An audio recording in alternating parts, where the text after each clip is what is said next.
excellent, because we have a match to commentate. Take it away, Catnaps.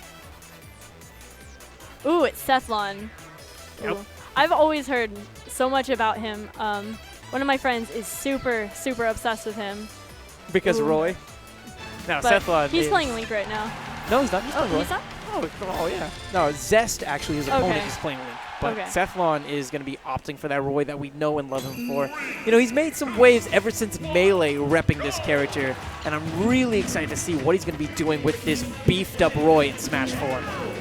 And Sethlon, a really interesting tidbit about him is even though he is well known for his background in Smash, this man is a fighting game machine. He plays so many different games, and so he has some great fighting game fundamentals overall. I know him and Neptune love duking it out in Rising Thunder from time to time. I just want to see how those fundamentals play out in a game that he's not necessarily the most familiar with. Not too much can be known about Zest, but I know that you play Link from time to time.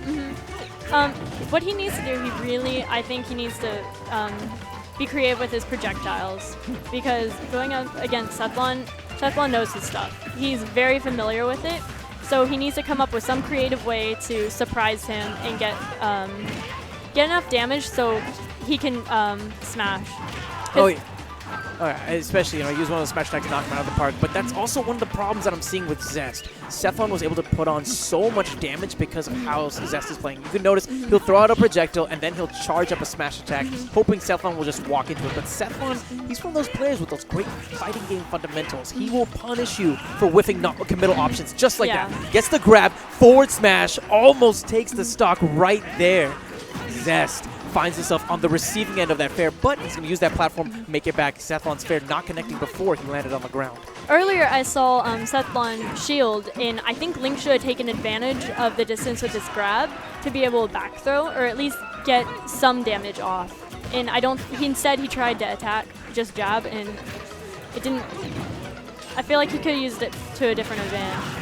And that's one of the things about Smash. Wow, great up B to take the take the stock. But that's one nice thing about Smash and fighting games in general is if you think about it, there's this nice rock, paper, scissors sort of dynamic where attacks beat grabs, grabs beat shield, and shields beat attacks. And so it's one of those things where you have to be very cognizant of all of your options and also be really smart about baiting your opponent and picking up their patterns so you know exactly when they're going to throw rock so you can throw paper at the perfect time. Yeah.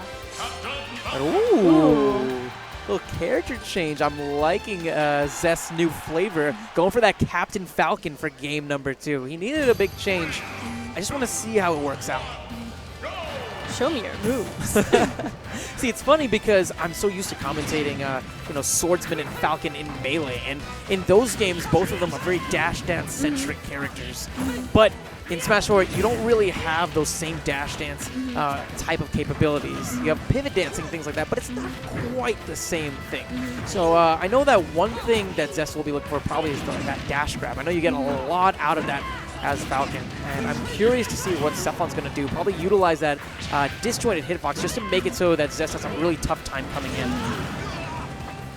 Nice, another up B, and Zest utilizing that Falcon kick to make it right back down. He has to be careful though. Sethlon is going to pick up on that tendency, and he's going to be in the perfect place to punish next time. Nice nair, chasing Zest down. Close. That was actually really close.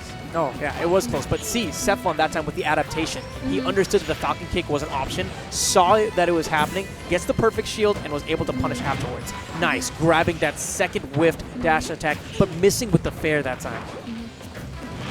Okay, good grab by Zest, but trying to go for the knee, ends up walking right into that nair at 167%. He cannot be doing that. Sethlon is a beast, especially taking 86% earlier in the other game, 2-stock, and that was it.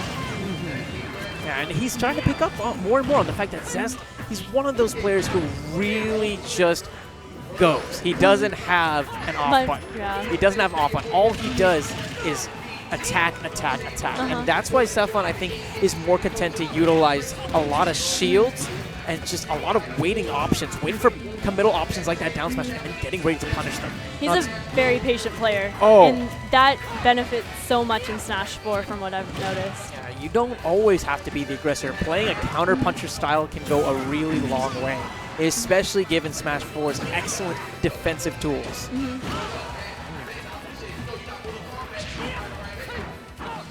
Sethlon just trying to Getting exert close. a lot of pressure on ZEST as he was at the edge. ZEST coming in with a dash attack, but gets clipped by the Nair once again. Forward air is going to take the stock. It's going to take the set, and Sethlon takes that 2-0 over ZEST. Yeah. I mean, with all that percent, the rage was really good for a knockout too. Oh, yes. So. Very true. Very